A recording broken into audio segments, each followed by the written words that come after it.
the only reason I say 5 to 10% is because you do have to run a business. You do have to put food on the table and things like that. And I know that 5 to 10. I also have a mentor too, in John Ruhlin. So he actually says 5 to 15%. I do 5 to 10. And I think the best question as a mentor, he always asks is, what's the most you can do for somebody, as opposed to what's the least. A lot of people are always like, what's the least I can do? And you always say that to people, it's the least I can do. It's like, great. Like, I don't want the least you can do. If I was if somebody was interviewing to work for me, and they say, what's the least I can do? I'm like, I don't want the least you can do. The least I can do. Yeah, it was. Yeah. and yeah.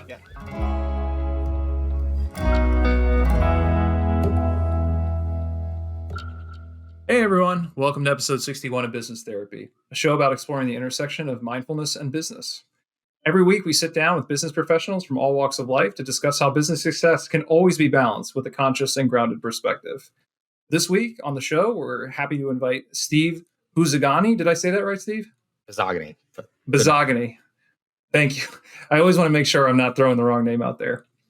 Steve is coming to us with a great concept around appreciation and gift giving and connecting and making authentic connection with people as it serves business. So we welcome you to the show, and we'd love to get started with you telling us a little bit more about yourself and what you'd like to share with us today.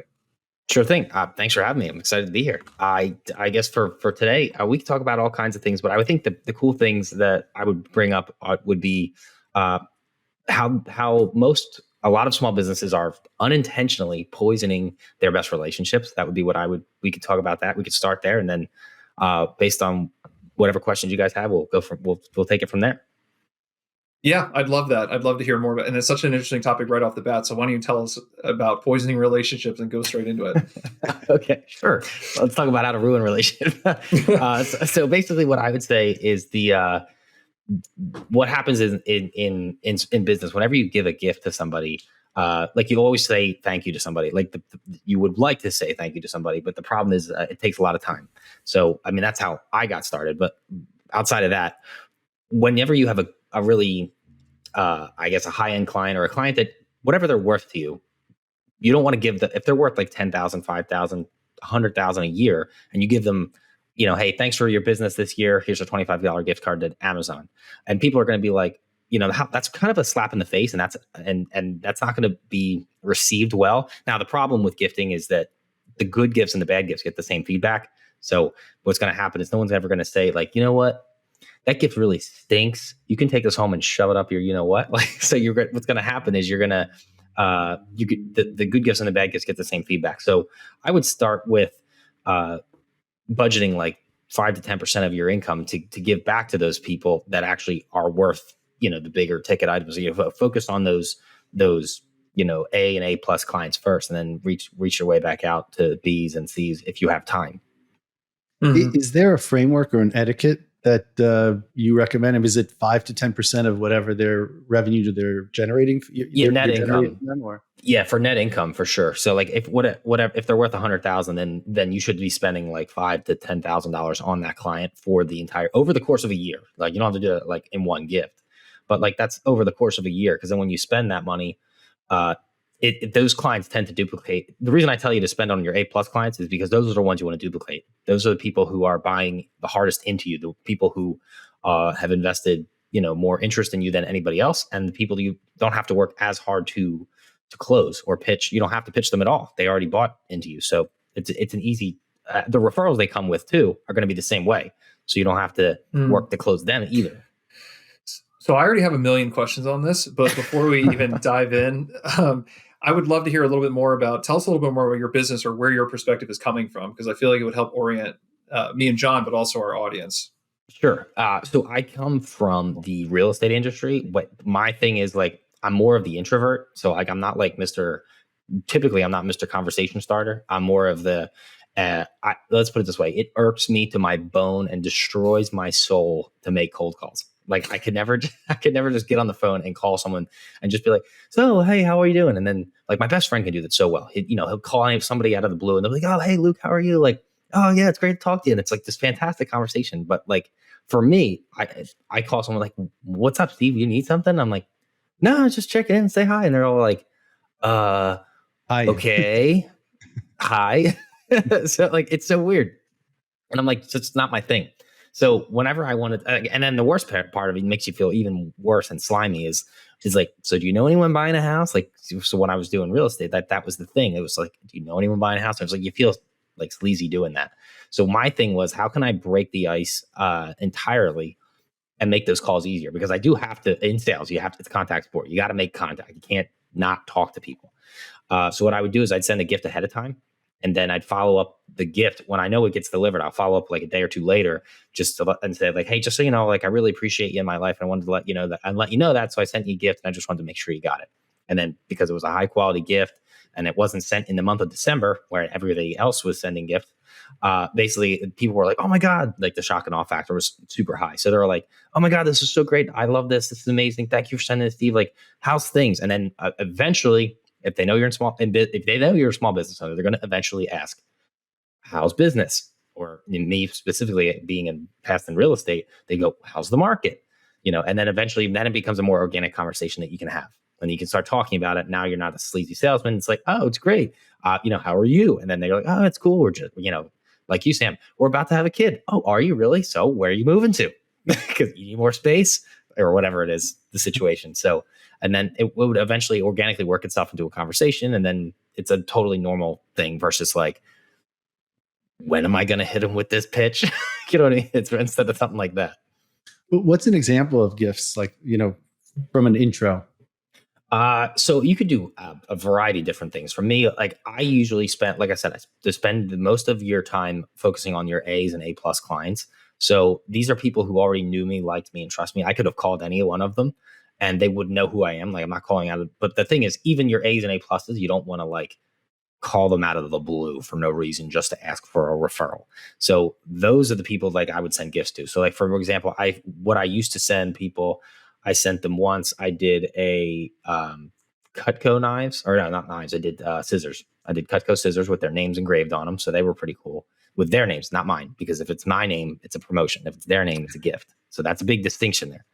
And then I did like pill speakers, like actually, Sam, you might know those, like the speakers you bring camping all the time, and or you bring them to the beach that play music, whatever, those fun things. I had those custom made with their favorite colors, with their names engraved on them. And I sent those, and that was, then I followed up with those calls. And then a couple other things. I can't remember what else did I do. Oh, I had one couple who was about to have a kid, and he was into shoes, obsessed with shoes, and she was a runner. So I got them both a custom Nike stitched pair of baby shoes, and I gave that to them ahead of time. Like, hey, just want to get you guys know, did you guys get the baby shoes? And they're like, oh my God, these are the most amazing thing ever. Like, we can't wait to put these on the kid when he gets here. So something relating to something about them, or something about to happen in their lives, or personal. Otherwise definitely not something that is clearly a marketing type of thing. No, it has to be. That's the thing. So we have like 6 criteria for what makes a good gift. And if you guys want, I can go through those. But like basically, it's got one of them is being personal, and it has to be unique to them. Like if you can go on Amazon and buy it, then it's probably not personal. It's actually definitely not personal. Like, because then anybody could just do that. So then it's like, okay, cool. But I mean, like the worst thing you could do is get gift cards. Like gift cards or e-gift cards are like the worst thing you can do, because nothing screams lazy, I don't have enough time to actually put the time in to give you a gift than a gift card. And here's an assignment, go shop. Yeah, right. There's that too. Then it's just like, I mean, fortunately in today's world, it doesn't take as much effort because everybody shops online, but like still, it's still like, okay.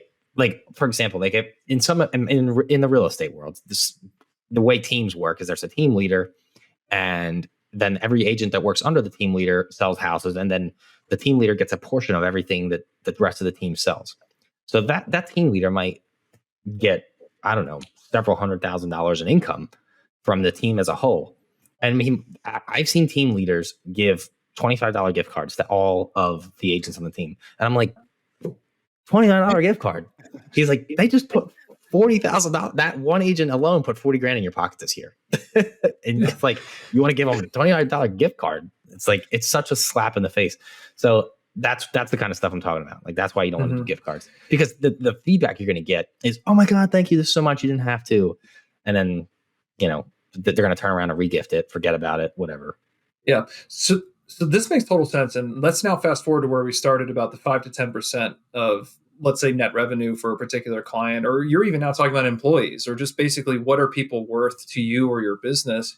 And before we really dig into the mechanics of gift giving, I want to hear the punchline of, if I'm going to say 5 to 10%, which seems like a big figure, maybe to some people who hadn't been thinking about that. What's the return, or why? What's the rationale? I want to start there, and then I want to get into my gift mechanics part.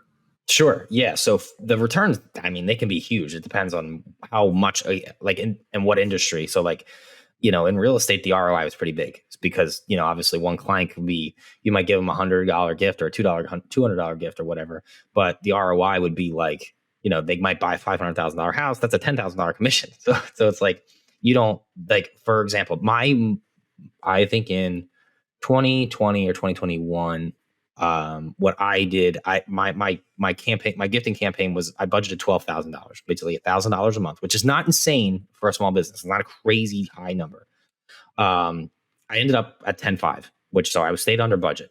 The revenue that came in from that gifting campaign was 166,000. So 10.5 to 166. That's like a 16x ish, like 16 and a half x, so that's the kind of, that to me is a money machine. Yeah. So like, if you tell me if you ask me for $10,500 every year and you're going to give me back 166, I'll give you 20,000.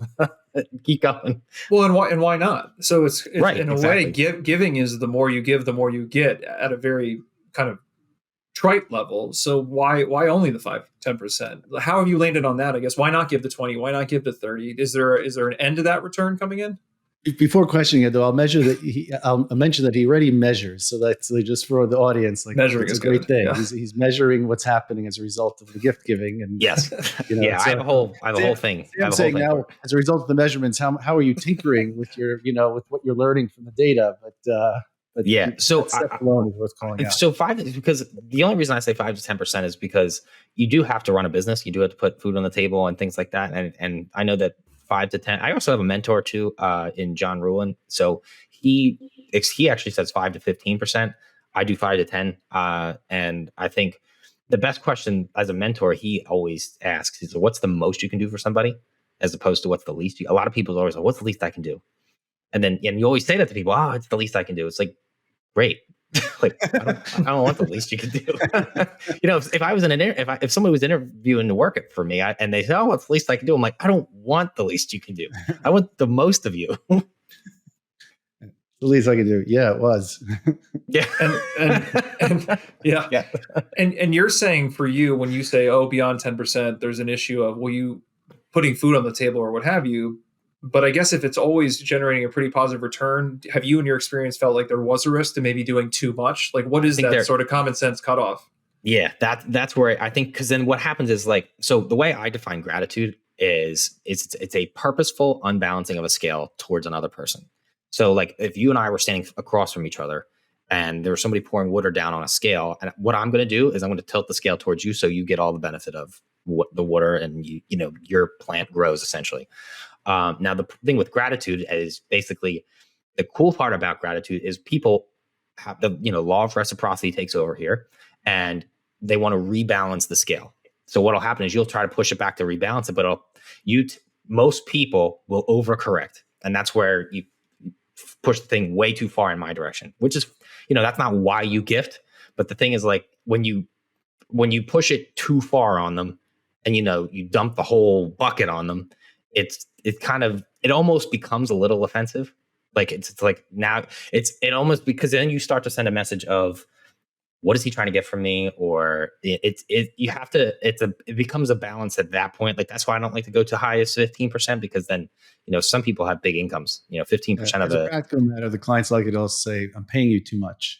Because if you can afford this, then there's that too, right? It's like, so you have some businesses have like a client that might pay them $100,000 a year. You're going to drop 15 grand on this person over the course of the year, and they're going to be like, what's going on here? Like, it's almost like you're trying to buy me, and I don't want, for me, that's just how I am. I don't want to go that much, but it, like you said, Sam, it's more of it's a fine line of trying to do a little too much and maybe making it a manipulation. Yeah. Well, and it's interesting because we're almost speaking about it as if, hey, we're just using math and we're just kind of doing a hack on how do you get the right balance of not making them uncomfortable with too much and not making them offended with too little. But do you think, in talking about it mechanically, is there really a level where it's actually just authentic? I mean, does it matter? Is there an intention from your side as the gift giver that does matter, or is it really just trying to hit that mathematical sweet spot? Because I don't want to give the impression from this conversation that, hey, feelings aside, you could hate this person, but as long as you give that 7%, it's the perfect sweet spot. It sounds like there's more to it than that. So could you talk a little bit more about that side of it, the authenticity part of it? Yeah. So fantastic question, actually. And actually, you can't give a genuine gift that is personal if you don't care. So that's why that you do. So that's why the caring and the genuineness has to come from your heart, because when you do genuinely care about another person, you do think next level about certain things. You want to get to know them more. You want, like I was talking to somebody yesterday, and they were talking about, like, what's cool about one of the things that we do within Appreciation Advocate is we always say, like, what can we do for this? It's called what do we call it? Knowing their juice. Get the juice. Because whenever you gossip with somebody, it's always like a juicy conversation. Whenever someone talks, they're constantly spilling, their guts out about something. Like your juice today is that you went on, that you lived in a camper van for 2 years. You've got 2 dogs and a cat, and you have a baby on the way. So, like, that's a bunch of stuff right there that I just got that I could use to give you a gift with. So, like, knowing people's juice is super important. And if you don't really care about them and you hate the person, you don't care. Like if I didn't like you, I'd be like, yeah, I don't, whatever. Sam's got a kid coming, whatever.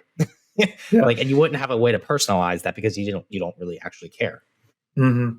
And just for the audience, Steve squeezed all that juice out of me in just like the minute before we started the podcast. So yeah, it's a bad habit of mine.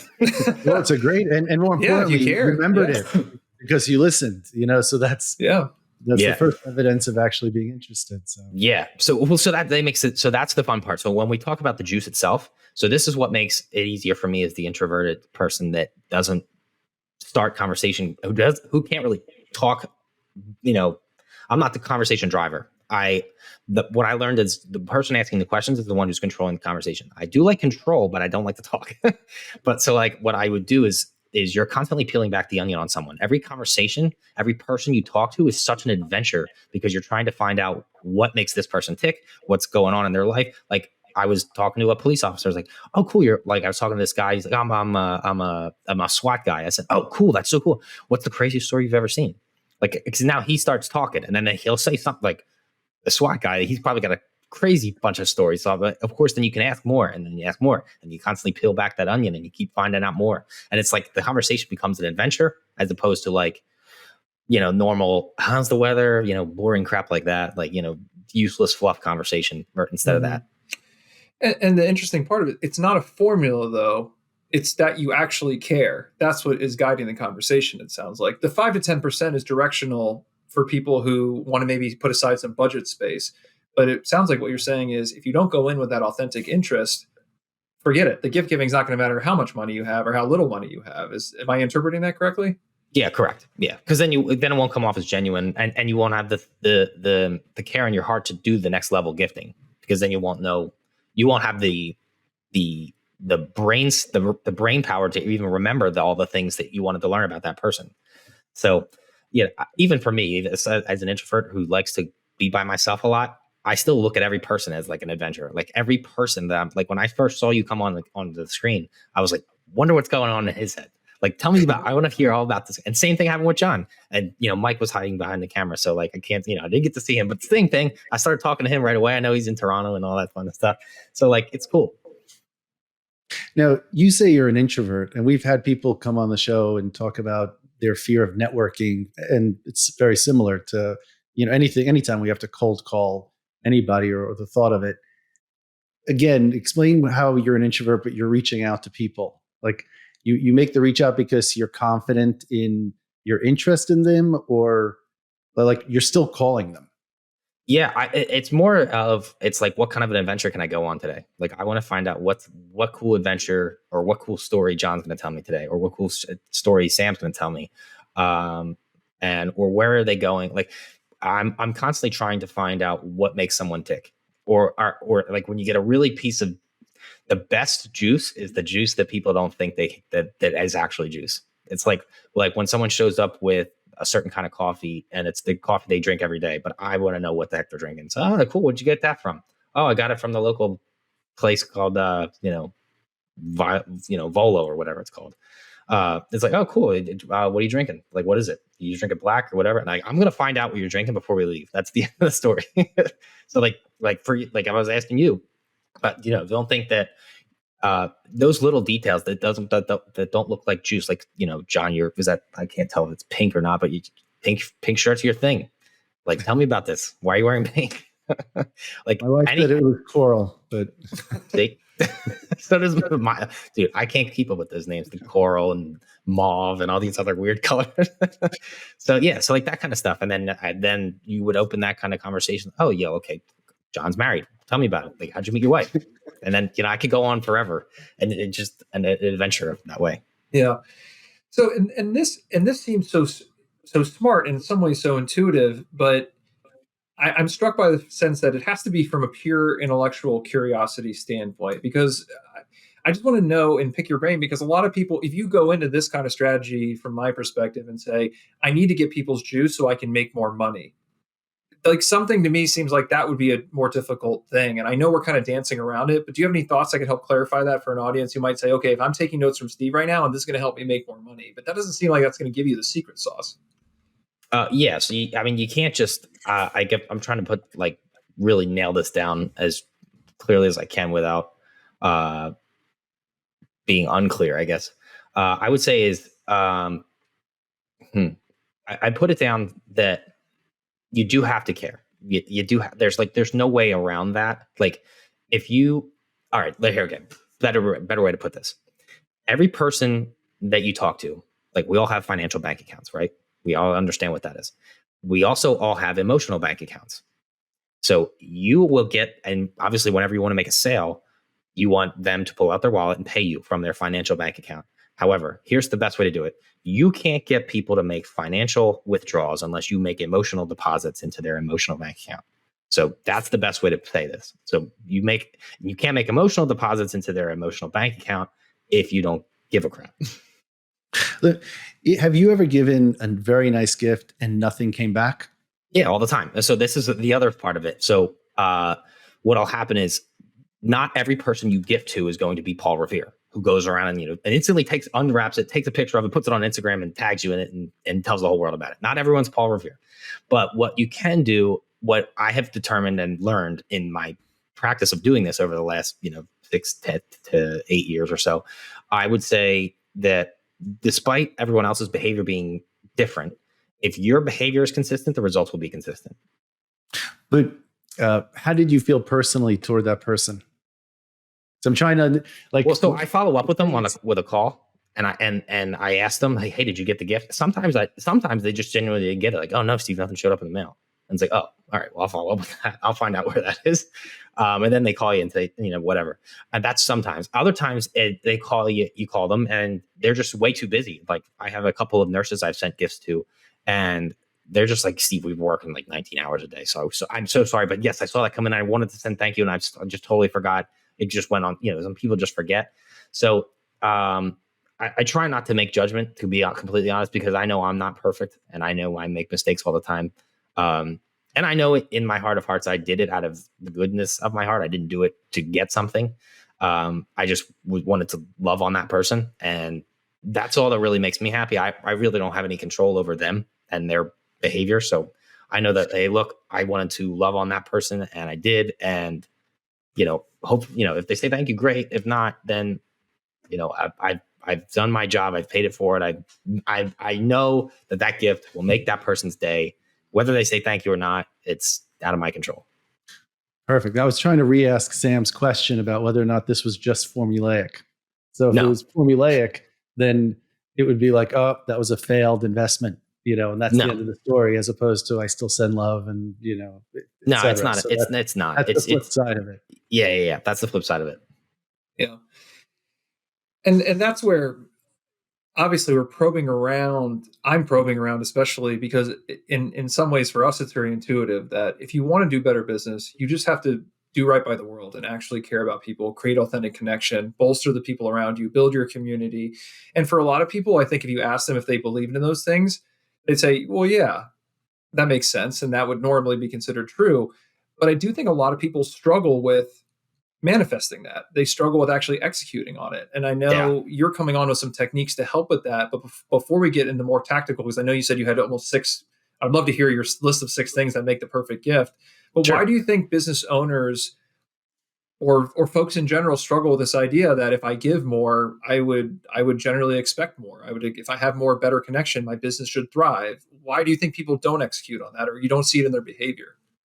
I would say it's probably one, they're doing it wrong because nobody teaches how to gift. Like there's no school for that when we're growing up. So they're giving gift cards and they're wondering why they're not getting ROI from that because gift cards suck. So like there's that. And then they're also, what we're doing is we're playing relationships. Relationships are the long game. And not a lot of people like to do the long game. Like this is like, you'll start seeing results in a year. Like when I was telling you I did the 10-5 and got the 166, like that wasn't my first year doing it. That was like my 4th. So like when you will see results most likely in your first year, but you might not see 16x. You might see 4 or 3, or maybe you break even, whatever. The point is like, it's a long game. You're playing the long game. You're playing, like John Rulin always says, you're playing decades, not days. And so when you play it like that, then you're here to stay. When you're just trying to make a quick buck, it's going to come off like you're just trying to make a quick buck, and your sales are going to hurt from it, and your overall performance will hurt from it. Yeah. Well, and the line I'm trying to be really careful about stepping on is from what you're saying, you're not even playing a game. And that's the point. You're not playing a long game. You're just caring about the people in your network, and that naturally the universe yields returns for that. Yes. It may not yield it on your schedule. Like you said, if you're not interested in caring about people authentically, just for the sake of it, you're not going to see returns in the short term, but it's not a game at all. It's just a matter of, I guess, principle. Yeah, pretty much. Like, yeah, you pretty much nailed it. I don't really have much to add to that. It's exactly right. So I think it's just, I mean, I don't know some people call it the universe, some people call it karma, whatever you want to call it. It is what it is. There's just the law of sowing and reaping, for in a nutshell for you. Yeah.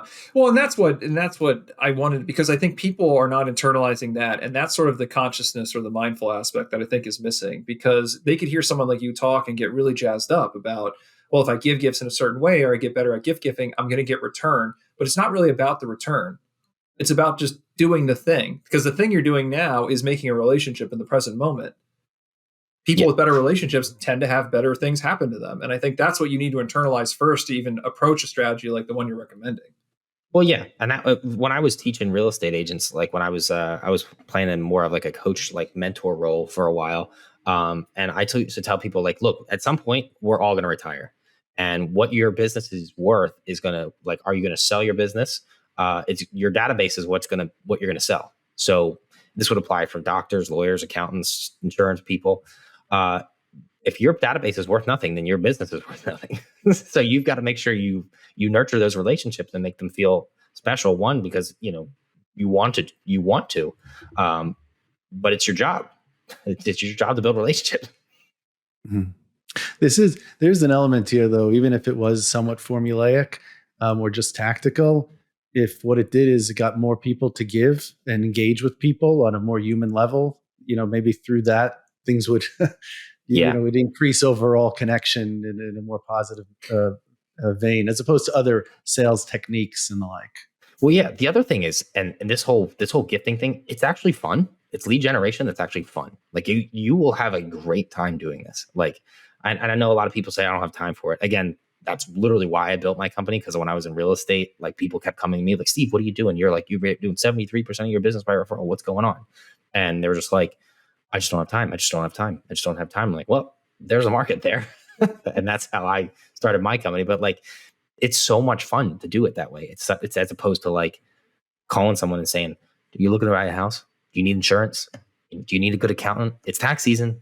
That's such a boring and slimy way to prospect versus like, following up on a gift. I think some people are afraid to start though, because like they're scared to engage like that. What if somebody doesn't want a gift from me, or I get it incorrect in terms of personal or something like that? Have you ever had someone who felt it was too forward, or that it was a problem that you gave a personal gift? I have not. The only reason is because I do a lot of research before I do things, and I'm like one of those research types. I really don't want to screw things up. However, I'm also one of those people who's not going to sit around and overanalyze something, so I will eventually do it. But what I'll do is like I like to think like 3 or 4 steps ahead. So like if I give somebody alcohol, what are some of the potentially bad things that could happen? Oh, okay, yeah. Like, and so I think that through, and I'll be like, okay, well, it sounds a good gift. It's a high end alcohol. That's really cool. Whatever.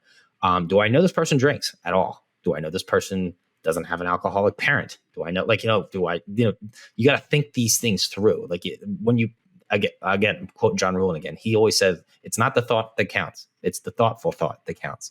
And it's like, and I think that's such a great quote for him. Cause like, you really do have to think it through. Like if you just, you give people, if you give a chef kitchen knives, he probably already has the best, knives on the market. So Cutco might not be the best thing for him. You know what I mean? So like, it depends on whoever the person is. But yeah, if you think it through like 3 or 4 levels and kind of you almost try to create the worst case scenario. And if you can't come up with them, then you probably have a good gift. But if you can create like several worst case scenarios, then it's not, don't use that one. Yeah. Well, now we're teasing it. If you wouldn't mind just regaling us with the strategy that you would share that makes a perfect gift. Because I'm self-admittedly pretty bad at gift giving. I feel it gives me a lot of anxiety, because I think part of it is you have to get very intimate with somebody, and you feel like it's a very high likelihood they already have everything they need, especially in this day and age when everyone has everything they have at their fingertips. So, I mean, I would love to hear, if you wouldn't mind, how do you make a good gift in this generation? For sure. And actually, one of the things, before I go into that, even think about this, that when everybody does have everything at their fingertips, but think about this, like when something solid, like tangible shows up at their door, and it's not off the internet, it's not on a screen, and it's like a present in the middle of like April, like how much of a cool thing, and it's not their birthday, like how much of a cool impact you think that makes, that impression versus, a thank you email. So, but yeah, to go into the 6 things that I have, what we do is, the first thing is focus. The focus has to be on the recipient. It can't be on the giver, because if it's about the giver, like we were saying before, if it's about the giver, it's a promotion. If it's about the recipient, it's an actual gift. And they have to give. The second thing is it's got to be high quality. So, cheap gifts get tossed and forgotten. And the other thing is, the reason I say high quality is because a gift is a symbol of what the relationship is actually, what it means to you. So when you do give a gift card or an e-card or something low quality like that, you're basically telling them, nah, this is how I value the relationship, that you're too much time for me to go actually get a good gift, versus doing a high quality item. It's like, wow, you took the time to do this. Like, I really do mean a lot to you. That's really nice. That's good to know. So focus, high quality. Third thing is personalized, meaning like it's unique to the recipient. It doesn't have to be engraved necessarily, but I do highly recommend it if you can do it. But it just basically shows that you do that you notice those little things, and that those the devil is in the details. That's 1000% true. The fourth thing is deep emotional impact. So the great gifts always tug on the heartstrings. So like human beings make choices emotionally, then they justify them logically. That's pretty much standard knowledge in the sales world. And if you can give a gift that ties to a recipient's emotional drivers, then you're way ahead of the game. So that's the fourth thing. The fifth thing is that has to have staying power. So this kind of goes hand in hand with high quality, so that it has to last. Like nice things don't get tossed and forgotten.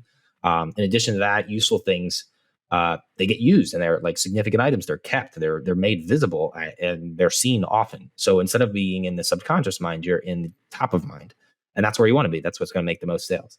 So that's the fifth thing. And then the last thing is just, let's not forget the basics here, to build an actual connection. So put a personal note on it, put a handwritten, not a machine written if you can, but try to do handwritten, unless you're doing like super high volume or whatever, like 20 million personal notes or whatever. That's a lot. But if you can do handwritten, I would do handwritten, or maybe like some kind of video like a video text message or a video that comes with the gift or that they can put in their computer and watch.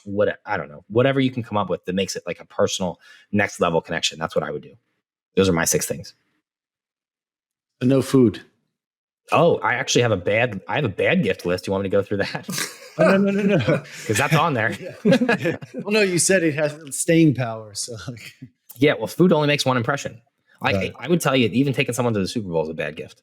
And the reason I say that is because it makes one impression. And what you're doing is, like in internet marketing, we pay for impressions. Like, it's like, how many impressions do I get with $200?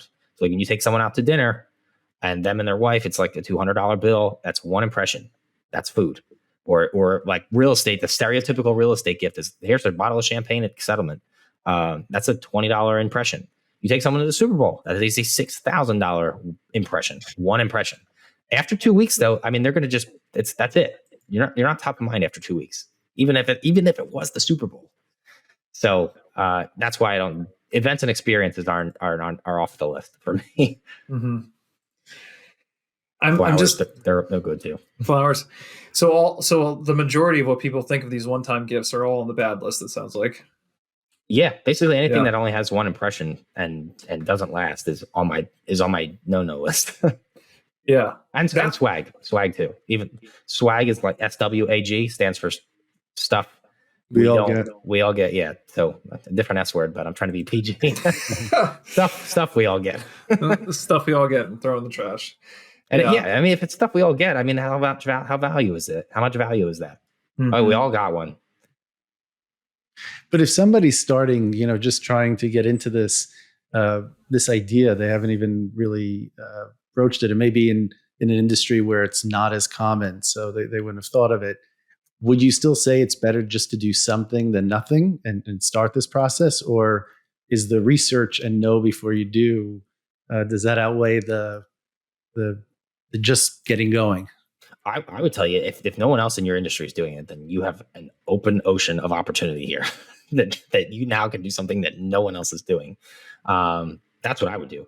And you don't have to go crazy. I mean, like, you can make massive impacts for less than $20. I mean, you don't have to be Mr. Moneybags to do this. Like, I had one time a woman, her dog passed away. And I was like, oh man, I'm like really sorry. And I love dogs. So like whenever someone and I just lost my favorite dog in 2022. So I know exactly how that felt. And it really sucks. I know it sucks. So I knew I could totally relate to what this woman was doing. I was like going through and I was like, all right. I said, you have actually, she's a friend of my wife's. So I knew I could just go on Facebook, found a picture of her with the dog. And I had a watercolor painting of it made. And I sent it to her. It's like, hey, just so you know, even though he's not here, you can still remember him. And she was like, this is the coolest thing ever. That gift didn't cost a whole lot, but you could still, the impact is going to be lasting and it's a massive positive impact. So it's not going to be, again, it's not Mr. Moneybags. It's just one impression that lasts. Every time she walks by the pictures, you're going to think of me, consciously or unconsciously. We have another thing we do called attacking the kitchen, which a lot of the gifts we do are catered towards the kitchen because that's where people spend their time. So if like we have this cool thing called it's called a cork pop. So people, it's like almost like a show whenever someone opens a bottle of wine. So like basically you push down the CO2 on it and it pops the cork out in like a quarter of a second, as opposed to like doing this corkscrew thing. So people are like, people love that. And I had this one woman, she told me, she's like, Steve, every time I have a bottle of wine with my friends over, I cannot wait to show them this gift. And I talk about you every time. Like, eventually some of them are going to buy houses. So I want to make sure they call you. I'm like, cool, great, fantastic. Yeah. So it's yeah, I was just gonna say it's fascinating because I feel like you make it sound so approachable that anyone could do this. But I think for you to have a simple conversation with somebody and identify something that you can insert into their personal process that they would use on a recurring basis and really integrate into their life, I feel like that to me seems very challenging. Is this something that you feel that people can learn how to get the juice and kind of make those interpretations into a gift? Is something anyone can do pretty easily through practice? Or what's your experience with coaching new people up on this? Because to me, it's very intimidating just from my experience, or maybe I'm just particularly challenged in this area. I mean, just out of curiosity, what are you afraid of? That's a great question. I think I'm afraid of putting in effort because money is usually not an issue, like you mentioned, and just the gift being a waste. Either I've created physical waste, or I've given them something that just doesn't match their personal process because I don't have enough intimacy with that person, even for people I feel like I know fairly well. Okay. So, all right. So, what I would tell you is obviously think 3 or 4 levels deep, like we were talking about earlier. But whenever you do talk to people, like when I first met a client for the first time when I was doing real estate, I would show up with my phone in my hand, but I obviously wouldn't look at it. But I have every smartphone has a notepad app. So when they say stuff, write it down. You don't have to remember it. But and this goes even when you're hanging out with, like, you could just do this for your best friends so you don't forget stuff. And just so you know, I have forgotten stuff. I'm not perfect. Like I went up to it happened literally like yesterday. I went to a woman and she was a past client of mine, and I saw her. I was like, hey, I'm picking up my kid at daycare, and I totally forgot she was pregnant. She was like, because she told me back in August that she was pregnant, and I'm like, oh my God, you're pregnant? She's like, yeah. She's like, oh my God, it's no problem at all. Like I totally forgot that she was pregnant. So like, I make mistakes too. Like I'm not, just because I'm a gifting expert doesn't mean I don't make a mistake every once in a while. But like for what you're trying to do is you got to just like take notes, and you do have to, I would say you do have to actively practice it a little bit. Like maybe there, and for me, it is definitely one of my gifts because it comes so natural to me. I never even thought that it would be intimidating to ever listen to somebody. So like for what I would do is now I'm going to have to do this, is to look up some active listening skills, like a way to practice active listening. Because when you can do that's what's going to take you next level. And in sales, it was always the person who was talking the most was usually the one who was not making the sale. The person who was listening the most was the one making the sale. Yeah. I was trying to get to some of that question before of people who are afraid that the intimacy won't be reciprocated, so or well received or appreciated or almost rejected. So, that's what I was asking. If well, how many times have you given a gift that someone shows back in your face? No, I'm not. I'm comfortable. No, I know. I'm saying, but that's a question you should ask yourself. Yeah, that's a question you should ask yourself. Is like, how many times have you got a gift thrown back in your face? Me, never. But to your point about gift cards, it's rare that someone's going to say, "This was terrible. I'm outraged that you." Right. Yeah. Exactly. Yeah. Exactly. So with that, that's where I would say, like, I would say you have to really focus on who they are, and again, go through the active listening part of this, not and knowing who they are. So and you can't be at what we got. No. I mean, but your joy in learning about people, maybe it's a skill at this point, but like the fact that it's an adventure for you, that's the end of the transaction. So whatever happens after that, like you're not spending your time worrying about what's going to happen once you start engaging. You're enjoying it. So yeah, I wasn't always like that though. I was not always like that. When I first started my real estate career, I could not wait to get out of the house. Like when I was doing a showing, I was like, oh my God, will you just shut up so we can leave? I don't want to be here anymore. Like that, guys, I'm not even kidding you. Like I was not always like this. This is a learned skill. Like this is something you can. So another thing that I've learned, like another learned skill, is that, and we actually did this where we put you put a shock collar on your friend. Like a dog collar, and every time they cross their arms or cross their legs in conversation, you shock them. So what I've actually learned is that you can now. You'll never see me go like this. You'll never see me you'll never see me cross my arms. You'll never see me cross my legs whenever I talk. I'm always open and like engaged, because that's a learned skill. I had to remember to do that. And when you are conscious of what your own body language is, you will be once you learn yourself, you'll be able to watch other body language as well, because people speak with their eyes, not their mouth. They listen with their eyes, not their ears. Totally screwed that up. If you can listen with your eyes and not your ears, then you'll be able to close a lot more business and learn a lot more about people. Like when people, I've had so many clients where I was talking with them in houses, and like they'll start crossing their legs up and shoulders will go down and things like that. And all that body language just tells you so much. And you had mentioned a bit offhandedly that you have a business now that helps people with gifting or supports them or consults or enables. Could you tell them what does that service look like? Or please feel free to talk a little bit more about that business that you're in now. Yeah. So when I was in real estate, like the the most, like I was saying earlier, the most common thing people were saying was, I don't have time for that. I don't have time for that. So that's what I built a company that does it for them. That's basically what we do. So like, you'll send me a gift of a list of your top 25 people, and I'll tell you, okay, great. Tell me a little bit about each one of them, and then we'll put together a formal plan for you. And I'll say, hey, here's all the gift options that we think are best for this group of 25 people. With your approval, we'll get right to it. And we do it quarterly. So we make sure, depending on their budget, like every business owner is different. The reason we built it was, one, because we wanted to give small business owners their time back and be able to nurture their past relationships and their best relationships. But also, these gifting companies were costing like $10,000 to $25,000 just for consulting. And it was before even a client even bought a gift. So my goal was to try to unlock that for small business owners. I wanted them to be able to not have to spend $10,000 plus, $5,000 plus for good gifting. I wanted them to be able to access that for like a fraction of the cost of a part-time assistant, basically. Does some of it include the coaching? I actually don't do any coaching. It comes with the, it's, I don't like coach small business owners, but like I do, I guess consulting. Like when you call me up, it's like I had a guy call me up and say like, hey Steve, I do a retreat twice a year. I'm taking my top 12 people to each retreat. And then what do you think's best? And then we'll go through the list of what we think, for the before the event gift, the after the event gift, and then we'll do the next one 6 months later. So like I guess that's consulting, but I'm not like, pay me a fee and I'll coach your business. Like that's not what I don't do that. I meant more like in how to get a personal gift. They still have to do and they have to get the information for you on people. So. I mean, in that respect, yeah. Like, so what we do is we call it systemized relationship marketing, and then or SRM, and we'll send you your SRM workbook when you sign up as a client, and then you'll fill it out. But your job is to fill it out, and it gives you reasons to call your best people and be like, hey, just so you know, I'm doing some extra appreciation for my favorite people, and you're one of them. So I had a few questions for you, if you don't mind. Give me a bit of your time.